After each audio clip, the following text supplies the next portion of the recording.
Hello everyone and welcome to the channel. I'm Emmanuel, I'm an Airbus pilot, and welcome to this tutorial on the climb procedures in the Airbus A320. So we have just completed our after takeoff flow pattern and we're about to approach flight level 100. When we are going to pass through flight level 100, that triggers the 10,000 foot flow, and this is what we want to deal with and the rest of the climb procedures in this video. So we're going through 10,000 over here. So with that, we are going to start the 10,000 foot climb flow. And that goes as follows.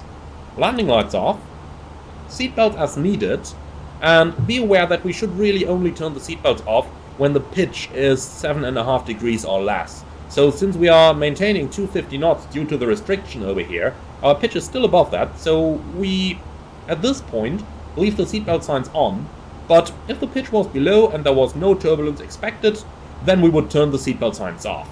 From there we go down to the EFIS control panel and make our selections as needed. Now, it is up to the pilot to decide. If you want to remain on constraints, then you can do that, because there might be constraints on the SID.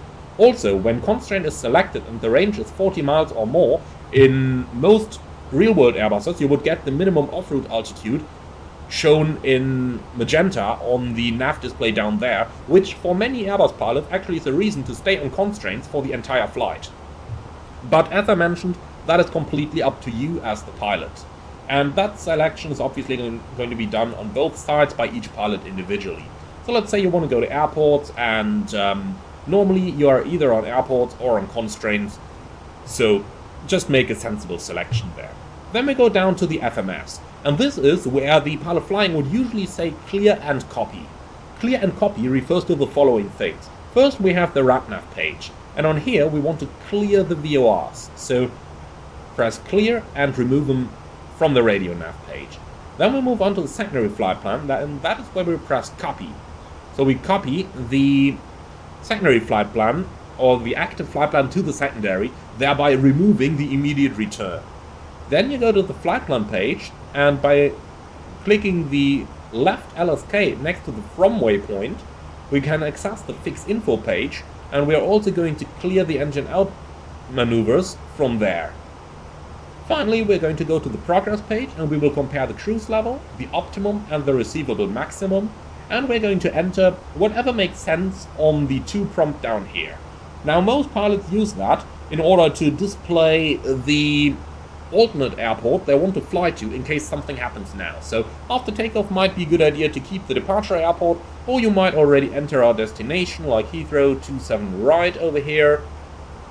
But that's completely up to the pilot. So in our case, since right now we're still close to our home base, we are going to keep our departure airport over here, which is Munich's runway 26 right. Alright, and with that we are now up in the air. So let's now talk about a couple things that become considerations when we're climbing out. First of all, as I mentioned, the pitch is now below 7.5 degrees, so we can turn the seatbelt signs off. Now, if you look outside the plane, you will see that there are a couple of clouds here, but none of those look turbulent, so for that reason I'm just switching the seatbelt signs off already. However, those clouds are a different factor for us. Now, the A320 is equipped, usually it is optional, but most A320s are equipped with an automatic icing detection system. But that may or may not be reliable. For that reason, if you are about to enter clouds and the temperature, and with that I mean the TAT, is plus 10 degrees or less, then we would turn on the engine anti-ice. The wing anti-ice is only needed when severe icing is encountered, or to remove icing occasionally if you are constantly flying through icing conditions. Now, there are 2 more indicators to tell you if the airplane is icing up in case you do not have the automatic ice detection feature. And those are about as analog as it gets. So, first of all, there is the wiper. The wiper would start picking up ice if the plane is going through icing, as one of the first things on the plane. Secondly, there is the ice indicator that you got in the middle over here, and this one would also ice up, as one of the first thing to catch ice on the plane. So this is a very good thing to look at, and if this starts building up ice, then you know, okay, now latest I need to turn on my anti-ice. And if that thing starts icing up, that is also when I turn on the wing anti-ice. Now, since this is obviously located on the outside of the plane, it might be rather difficult to see during night. And for that reason, there is a light that can light this one up. And that is located just up here. Ice indicator and standby compass. So when you switch that on, then not only the standby compass, which is located in the box up here, would be lighted, but also the ice indicator that you've got down here would now be illuminated through a light, and thereby make it easy for you to spot if the airplane is in icing conditions or not during nighttime flying. Since we have daylight today, I am, however, going to turn this one off again. So, with that, we have now covered the very basics that you might encounter once you are airborne in the A320. There is, however, one more thing that we need to talk about, and that is the cruising altitude that you want to climb to. So the A320 is a very nice aircraft. It has all these super modern computers, and they are usually doing a good job. But in one term, they are not doing a good job, and that is calculating the optimum and the maximum altitudes.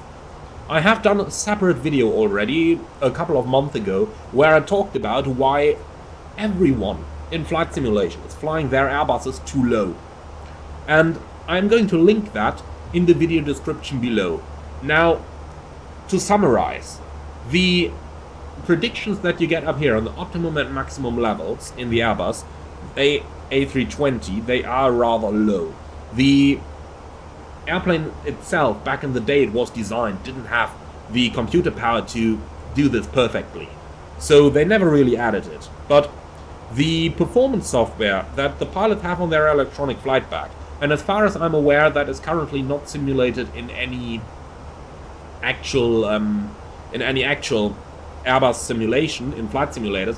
But the good news is a free demo version of the real app is available on the Apple App Store. Unfortunately not for Androids, as far as I'm aware, only for Apples. But using this, you can calculate the actual optimum and receivable maximum altitude. Basically, and this is really just a rule of thumb, it's usually about 1,500 feet higher than what you've indicated over here, and the receivable maximum might be a little bit higher than what you have over here, in the region of about 1,000 feet. So if we've got a calculation like here, optimum 360 on the FMS, but if our SimReef flight plan actually tells us that we should climb to flight level 380, as it does over here, if you then used the real-world app from Airbus to make these calculations, you would figure that probably 380 is going to be our optimum level. For this reason, we're going to climb up to 380, even though the optimum in here shows us 360. In general, when you decide on the cruising level, you want to stay as close to the optimum as possible, but the true optimum, not necessarily the FMS optimum. So, flying 1,000 feet higher than the optimum is usually going to use as much fuel as flying 4,000 feet below it.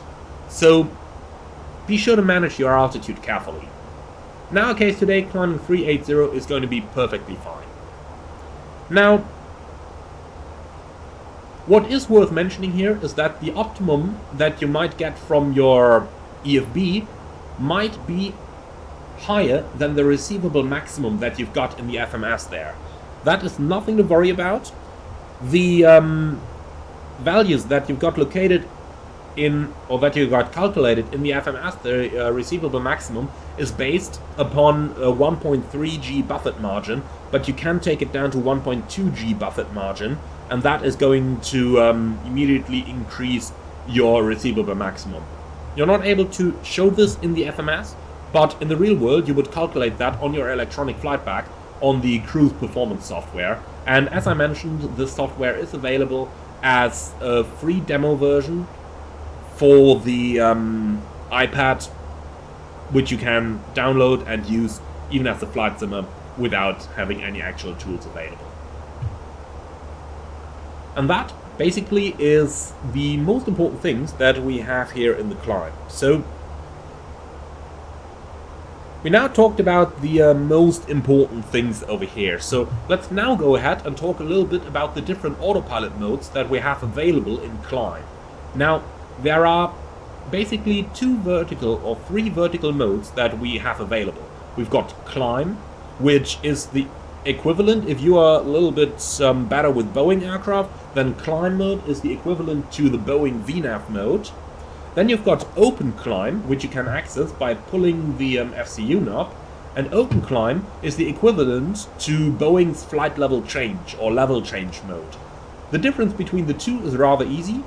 The Open Climb mode is going to ignore any constraints that you might have on your flight plan, while the Climb mode, which you can access by pushing the Alt knob in, the Climb mode is going to abide any constraints on your flight plan.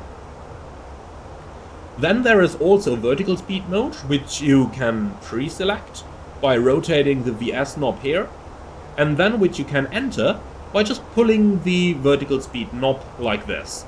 And now you can see that the FMA changes to vertical speed and speed mode. Now, if you need to perform an immediate level off, you can simply push the vertical speed selector in like this, and it is immediately going to go towards vertical speed 0. In our case though, we want to continue the climb, so we'll go back to the default climb mode, which is going to be Climb.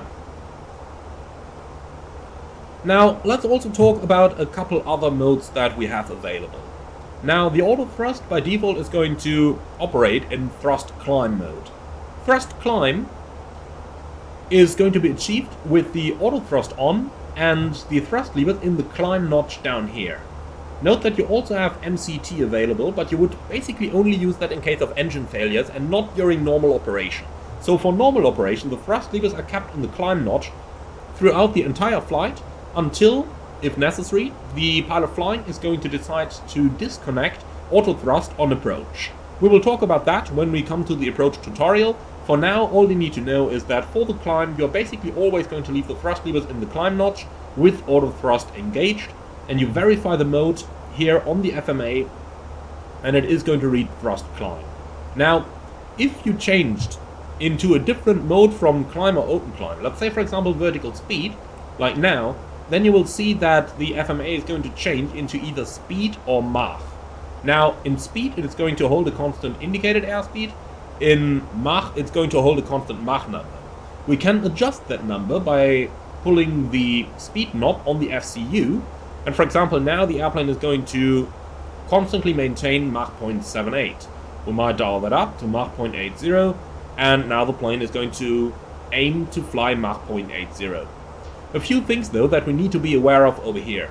You can see right now, by using both vertical speed mode and a selected Mach number that is higher than what we can currently have, the plane now tries to fly the speed based upon the thrust. If, however, we went, for example, into open climb, like now, or into climb, like now, then the airplane is just going to select maximum thrust that we can achieve, so in this case thrust climb, so maximum climb thrust, and now it is going to adjust the pitch in order to fly the speed commanded. So be aware of the two differences between the two modes. Now let's go back into managed, and like that the airplane is now going to pitch to maintain Mach 0.78. By default, you should try to fly as much managed as possible, but I will have a separate video on which modes are appropriate in which situations at some point in the future. Now, usually flying managed, as long as air traffic control doesn't intervene, is going to give you the best results, because the plane optimizes the flight path as much as possible and uses the computerized values for its flight path. However, in some cases, for example when approaching the cleared altitude and having an excessive vertical speed, you might revert to selected modes such as vertical speed plus 1000 feet. Now, this is something that we quickly need to talk about.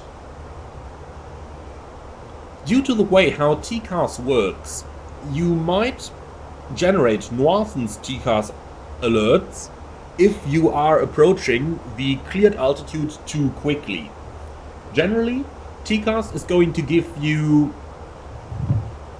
a traffic advisory 40 seconds before potential impact and a resolution advisory 20 seconds before potential impact. Now imagine that you've got an airplane descending to an altitude 1000 feet on top of your cleared altitude. So let's say, for example, we are climbing flight level 380, so let's assume there is an airplane descending from flight level 410 towards flight level 390. So that airplane is doing correctly 1000 feet a minute in the descent approaching the cleared altitude. But imagine if we were flying, for example, 2000 feet per minute approaching the cleared altitude. That would mean the TCAS of both aircraft would sense that within 1 minute, or even within 20 seconds, in this case, as we're approaching each other with 3000 feet a minute, in 20 seconds we would collide. TCAS doesn't count on aircraft leveling off at the altitude that's dialed in. Therefore, TCAS might generate a resolution advisory or a traffic advisory if you approach the cleared altitude too quickly. Therefore, what do? Well, when you are approaching the cleared altitude, you are going to limit the vertical speed so that these alerts cannot happen. That means when you've got 3000 feet to go to your cleared altitude and your vertical speed is in excess of 3000 feet a minute, then you would go vertical speed mode and limit it to 3000 feet a minute. When you've got 2000 feet to go to the cleared altitude and your vertical speed is in excess of 2000 feet, again, you go vertical speed mode and you dial in 2000 feet a minute. If you've got 1000 feet to go, so in the last 1000 feet that you have to climb, and your vertical speed is in excess of 1000 feet a minute, and only then you would go vertical speed plus 1000. Be aware that the climb performance, especially at high levels, might be less than that. So if you look at this, we still got 2500 feet to climb, but we're only getting 900 feet per minute out of the airplane at this point. In these cases, you would absolutely not go to vertical speed mode. Only do that when the vertical speed that you actually get is in excess of the limiting values. So, with that, we are now on our way up. And the last thing that we should quickly talk about while we are climbing is system monitoring. Now, as you climb the airplane up, the Airbus is a highly automated airplane. When anything goes wrong, it is going to alert you to it. But, nonetheless, as good pilots, we want to have an eye on our ECAM to verify a couple things. The cabin altitude is the most important thing that we want to have a look at over here. So, cabin altitude is usually not going to be above 8000 feet in cruise. If you are cruising at a lower level, or at a much lower level, say for example if we were to cruise in 24,000 feet, then the cabin altitude would be much lower. So monitor your airplane and develop an understanding of what is going on. And then in the climb, do occasionally have a look at the cabin altitude over here, because it is really one of those most important life-preserving things that we have available in our A320. So really keep an eye on that, it is important. Okay then, we are slowly getting up to our cruising altitude and we're approaching 1000 to go. When you climb through 1000 feet or descend through 1000 feet from your cleared altitude, then the pilot monitoring is going to make the call 1000 to go. That call not only indicates that you are short of approaching your target value, but it also serves to reimpose the sterile cockpit concept. So in the last 1000 feet in a climb, you do not want to make any random chatter, but you want to focus on flying the aircraft. That means you only talk about things that are operationally relevant, otherwise you just stay quiet and monitor the aircraft's flight path. You only do things that are really important at this point and that cannot be delayed to a later point in time. So sterile cockpit is usually applied from starting the pushback to 10,000 foot in the climb, or as deemed necessary by the captain. Let's say if you are departing New York or London, it might be very busy, you want to imply sterile cockpit for a little bit longer. And then in the last 1000 feet towards the cleared altitude.